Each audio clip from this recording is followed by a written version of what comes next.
All right, ladies and gentlemen, welcome back to another video. Today we are going to be talking about the downsides of my 2024 Husqvarna TE250 and kind of how I've dealt with them. This is probably the best bike I've ever ridden / had, but it still has its downsides, and you guys can make the decision on whether or not you want to pick a TBI bike up, either 24 or newer. Choice is yours, but this is kind of just my experience, my workaround, and then my personal opinions and thoughts. So if you've been thinking about getting one of these bikes, definitely watch this video. Let's go ahead and unload and get to riding.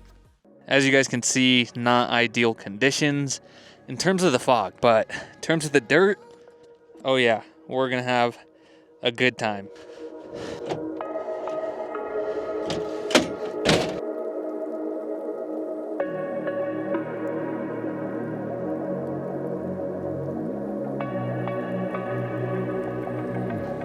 Alright guys, so let's do a quick little walk around of the bike before we do anything else, just to kind of give you a starting point of what I've done to this bike. First and foremost, this bike is pretty much completely stock other than the spark arrestor, which allows me to legally ride in national forest zones that are, in danger of fires. As you guys can see here, 2024 TE250. Literally, as soon as I got the bike the week of, new radiator shrouds, I went with gray ones, OEM ones, mainly because the decal was going to be gray, and then I switched the fork guards as well. I think those are Acerbis, they're not OEM. Acerbis front disc guard down here, just a plastic one, and then the fork shoes down here, just because I've had times in the past where those places have gotten dinged. So threw those on there right off the rip. I did ride the bike around a little bit before that, but like I said, it was like the week that I got the bike, I had that come in. And then working our way to the back, the FMF Turbine Core 2.1, as you guys can see here in this like titanium, super cool finish. I actually ordered the black one, believe it or not, ended up getting this one. Super pumped on that. And as you guys can see here,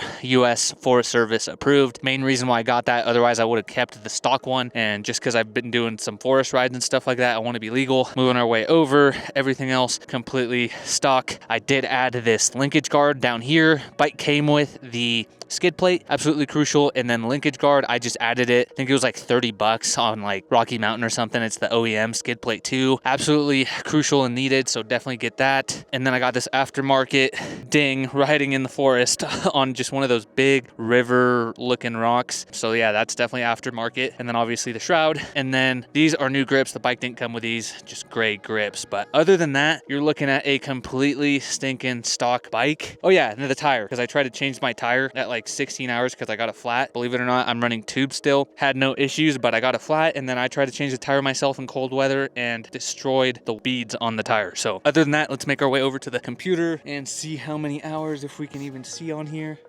We got 72 hours, 72.7 hours. I have changed out the spark plug at around 60 hours, I want to say. Click back a few videos where I did a bunch of maintenance on this and installed the turbine core. That's the video where I changed the spark plug. Didn't have any issues with it, which I'll talk more about in the video. But 72.7 hours, it has a new spark plug, spark arrestor, FMF turbine core. And that was literally just done at like 60 hours or so. Obviously, the protection parts was done the week I got the bike. And then oil changes like every, I want to say 10 to 15 hours. And then you just top up the oil in here. No mixing oil. Oil goes in this little black cap, gas goes in here. And everyone that I talk to and I let them know what kind of bike I have a two-stroke Husky. They're like, oh, you're on a two-stroke, like gnarly. Yes, it's a gnarly, really good, capable, powerful bike. But these new bikes are super linear, super smooth on the throttle, which are awesome for enduro and trail riding. And all that crazy two-stroke power is still there when you need it. It's just not as aggressive. You're not going to loop the bike unless you kind of try to, or you're just kind of a noob. That's an awesome feature of these new bikes, new two-stroke trail bikes, as well as, not having to mix gas and worry about that stuff. Some people do like mixing gas, totally up to you. I personally would rather just not deal with that, but some people are into it, so I respect it. But yeah, that's pretty much the walk around of the bike. Let's go ahead, jump on the bike and get to talking about the downsides of this thing. Let's go.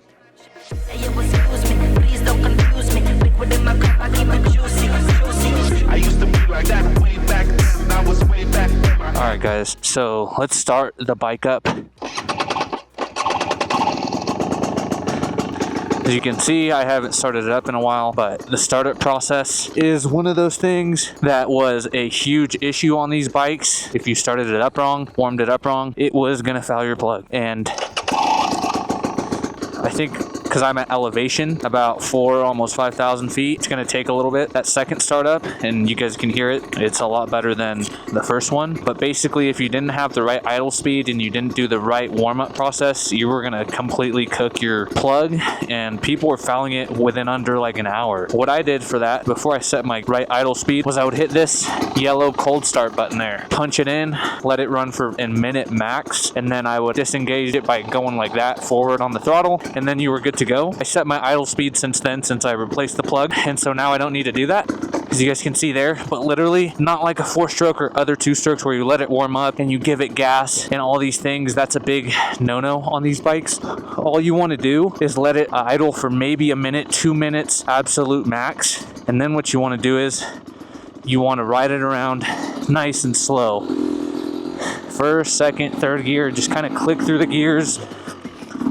On rides with my riding buddies, I would always ride around for maybe 5 minutes before we took off, just so I could warm up my bike. I guess it kind of is kind of a downer, is just having to warm your bike up and know your bike. You can't kind of just take off. Well, it's not ideal, but that's what you would want to do on this bike. These bikes, the 24s, the TBIs, etc. Otherwise, you're gonna cook your plug. Now, you guys saw there, I didn't really use that choke. I used the choke all the way up until 60 hours. That method, put the choke in, slowly ride around, nothing crazy, kind of warm it up until the radiator was pretty warm. Then I could like kind of push it and start going, and I had no issues, no fouled plugs whatsoever. Again, that choke disengages once you click the throttle forwards. That's what I did. Now, I had to do that because my idle speed wasn't properly set. It was like right on the cusp. So I figured that's what you had to do. And I didn't want to mess with the idle speed just because, you know, once it was warmed up and whatnot, it was good to go. And I really was just so scared of fouling the plug with a new bike that I just never got to it, never really did it.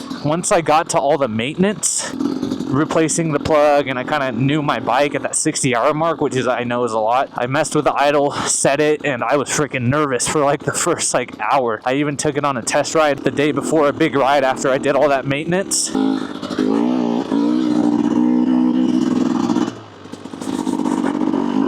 Yeah, I made sure the plug and the warm-up process was good, the idle speed was good, and from that day on, after the idle speed was good, it wasn't too high, it wasn't too low, running too rich, running too, I don't know what the opposite of too rich would be, too lean. From that day on, all I had to do was just turn it on and it was good to go. Days where I haven't ridden the bike in a very long time, such as today, I haven't ridden the bike in over a month. I just had a baby, I have a newborn right now.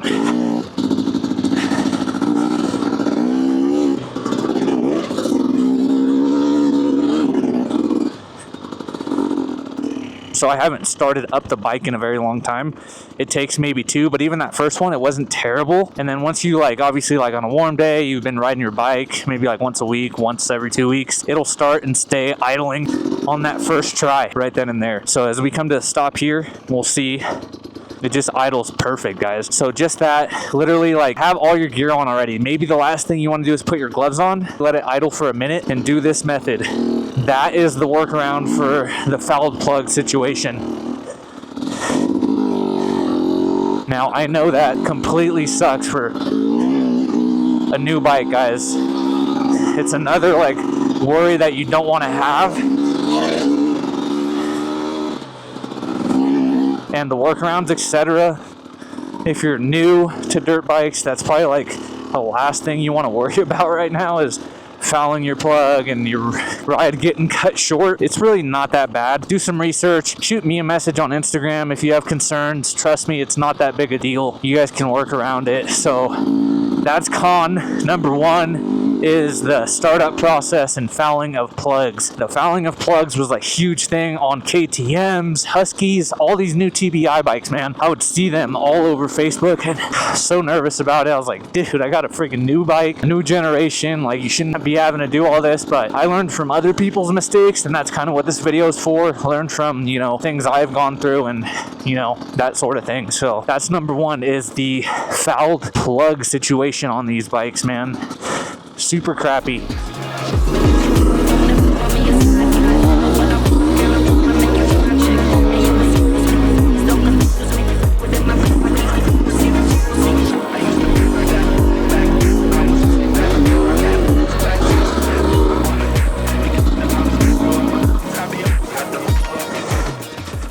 Got to be extra careful on these ruts. One of my riding buddies, shout out Chris, you guys have probably seen him on some of the riding videos. He broke his leg in a rain rut last weekend. So speedy recovery to him. Alright, so con number 2 of these bikes, you guys can see down in here, you guys can see the light shining down in there, is the headlight. The headlight is quote unquote not the best. I really don't mind it because I don't do night riding. I'd rather be able to see where I'm going than go on a night ride. So for me, the headlight is not an issue, and I believe it or not, I did go on a night ride with it. It did do the job. Compare that to like a Baja Designs or like a Oxbow, or you know, the lights people are running purposely for night rides. Obviously it's not going to compare, but the main complaint with these, and I kind of see it too, is that just a little flimsy and a little cheap.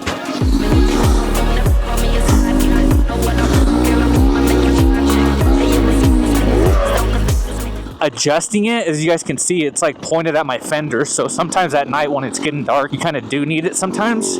You can't really see all that well. You can still see, but you know, not ideally, right? And when people go to adjust them, that's kind of when they break. People have, oh shoot, super rutted. Definitely not doing that. Yeah, I guess that's just part of the rain. Guess we'll just side hill right here. Wow, I used to just be able to go down in that. You guys can see my trail right here. When people go to adjust it, it does tend to break, so that's con number 2. I literally watched the guy with a 150, same bike, 150 TBI, go to adjust it, and the headlight like broke right away, and him and his dad were super pissed. Dad is an old school, you know, like KTM rider, and the dad was super pissed the fact that he just spent all that money and his bike broke the headlight right off the bat. But I mean, you go to buy these bikes and you're not buying it for the headlight, you're buying it for the, you know, the motor, suspension, reliability. That's why you're buying this bike, not for the headlight. And for someone like me who doesn't plan on doing night rides, who just needs it here from time to time, it's more than enough. Let me get off the bike real quick so you guys can kind of see down in there. So I haven't even tinkered with it, adjusted up just a tiny bit so the light doesn't hit here and it actually hits in my direction. But yeah, the headlight, not a huge deal. Doubt that's going to be a deal breaker for a lot of you guys, but I definitely thought I'd include it just so you're not pissed off when you go to mess with a headlight and it breaks, or it's just not as powerful. But it is improved from previous bikes and previous generations, so just know that you're still getting somewhat of an upgrade from previous stock bikes in general. So moving on to the next issue is the oil versus the gas tank, you know, the mixing situation, right? This is where you put 2-stroke oil, this is where you put gasoline, and then obviously your 4-stroke oil, you just change that every 10-15 hours, but the 2-stroke oil, you just top it off whenever you need it and you're good to go there. A lot of people like mixing, they say bikes run better that way.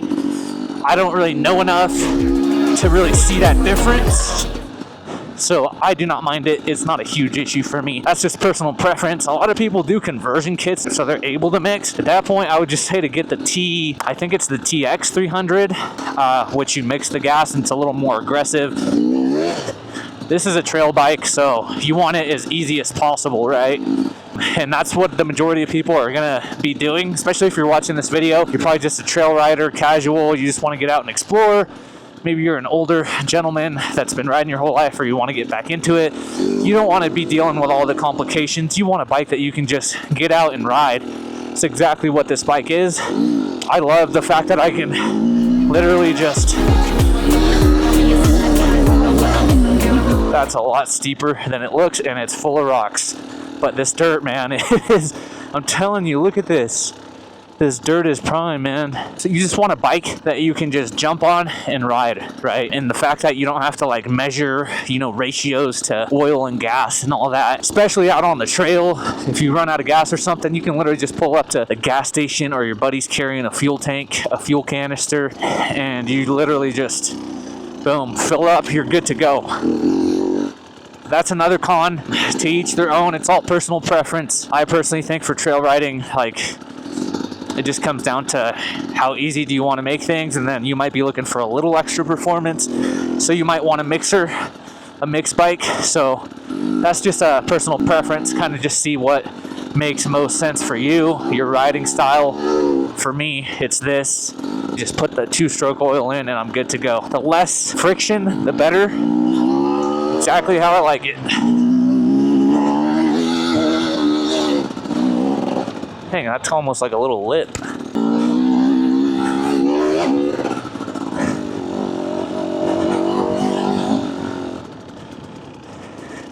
All right, hopefully we're not rutted down in here. Let's try it out.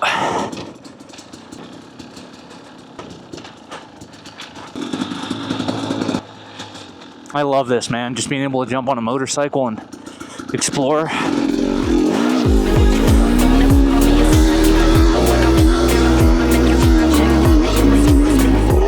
Absolutely epic. What more can you ask for out of a machine?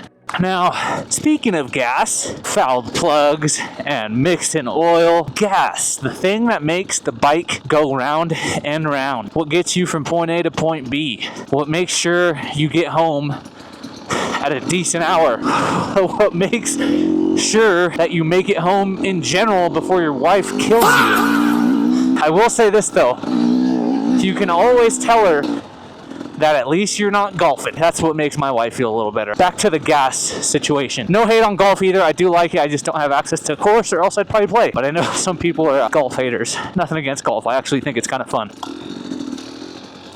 Gas. This bike is notorious for gas issues. If you have a full tank of gas and you're getting low, good freaking luck using it all up. This bike is known for leaving people stranded with the gas light on and they still have gas in their tank. I fell victim to that on my first ride after the dealer dropped the bike off at my house. Shout out Clausen Motorsports. You guys can see here, there's gas in it, right? The dealer gave me the bike with this much gas left, rode it literally to the same place, maybe 10 miles at most, probably like 5 miles. The bike had maybe this much gas in it and the gas light was turning on and the bike was just completely cutting off. And it was because there was no gas splashing up into the fuel pump. The fuel pump is back here, and so gas has to kind of be splashing into that for it to go. Now, if you're on single track, you're not going to have any issues. I did like a 40-mile loop on just straight single track. Obviously, you're like, going slow and it's stuff sloshing everywhere. You're going to be fine. I also did another loop that was around 40 miles, but the last like 10 or so miles to 15 was on a fire road, and I was already getting kind of low on gas. Gas light turned on, and I was just praying I was going to be able to make it back to the trucks. And I did no issues. So once the light turns on, it's literally just a matter of, is gas splashing into the fuel pump? Now, there are workarounds. I know Taco Moto has a pump that goes, or a hose that goes all the way down into the bottom. Super expensive, like $300-400 after you've already bought a brand new bike. You should not be having to deal with that. And you also risk having to reprime the pump if you completely run it dry. Now, those are two issues that I think are totally avoidable, and I've avoided them. I haven't really had like range anxiety after that first time that my bike cut out and I got to know my bike, know the terrain you're going to be riding, carry extra fuel, which is what I've done in the past. Just carry like an extra liter and just throw it in there just to make sure it gets into where it needs to go. And yeah, you'll be fine, guys. Not a major issue. I know when you're purchasing a bike, that's probably like a deal breaker, or it really just kind of turns you off. But trust me, guys, once you have the bike and you kind of ride it and get to know it, you'll kind of know what you can and can't do on this particular machine here. That is probably the biggest con of this bike, is that fuel pickup issue. It's all over the forums, all over Facebook groups, this and that, and you'll also get both sides. You get a mix of, it's not a big issue if you're riding it the way you're supposed to ride it. The reality is there's going to be fire roads here and there, and if you don't really know your route or how many miles you're going to be doing, you might be in a world of hurt. If you do know and you stick to the plan, you'll be fine. Just plan ahead, prepare, carry extra fuel. Now, I know a lot of times, trails are different than anticipated. Maybe you run into a closure, maybe you run into a detour, then you're probably going to have some issues and be cooked. In that case, I would just say bring extra fuel. No matter what, even if you're going to be fine, just carry it. Trying to save weight, work out. There's those freaking ruts I'm talking about, man. A little thing like that can completely ruin your day. So it's better to kind of just avoid them than to get freaking tossed by one. Be looking ahead at the trail always, boys. Absolute prime weather. I was almost like turned off, and now I'm pumped that I decided to come. Told my wife, like, man, I don't think I'm gonna go. Oh, that was scary, man. That was scary. Look at it, that little freaking just cliff face of the rut. It'll snag you up, and you have momentum going forward. Ooh, it's not gonna feel good on the wrists or sternum or belly. Anyways, plan ahead, guys. You will be fine. If you're trying to save weight, do some exercises, man. Freaking get to lifting. That's my workaround for that, because everyone thinks riding a dirt bike is for lazy people. It's one of the freaking hardest, most taxing things that I do. He's going on like a 40-mile single track loop. It's supposed to be all chill and fun and you get to explore, yeah. Yeah, well then you hit mile 30 and you freaking have 10 miles left, you have arm pump, and you're not having fun anymore. You're just trying to hang on for dear life, trying to make it back to the truck in one piece. So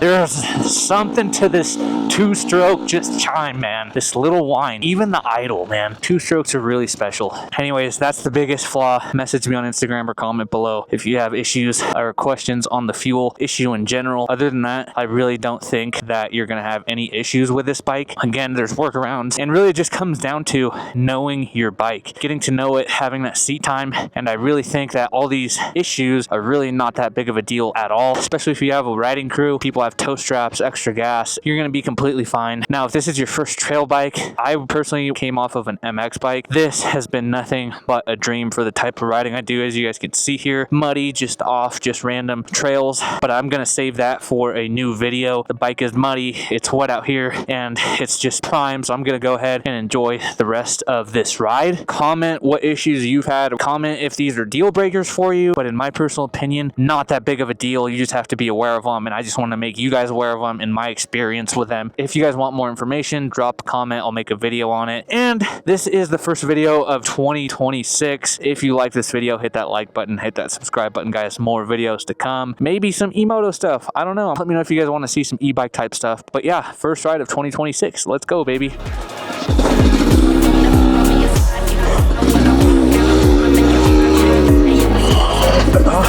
Oh.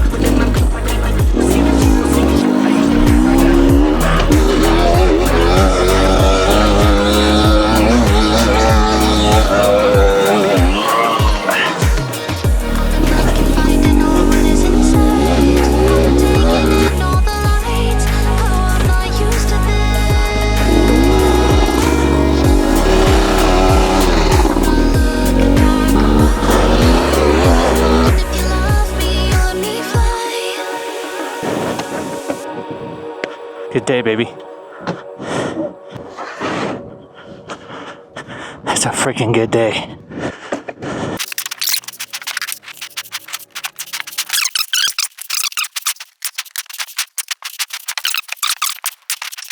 All right. Well, that is a sign of a good riding day. Go home, power wash it all up. Roots were dirty, don't want to throw them in my bag. Don't want the inside getting wet. But yeah, should be a fairly easy power wash. Let's go.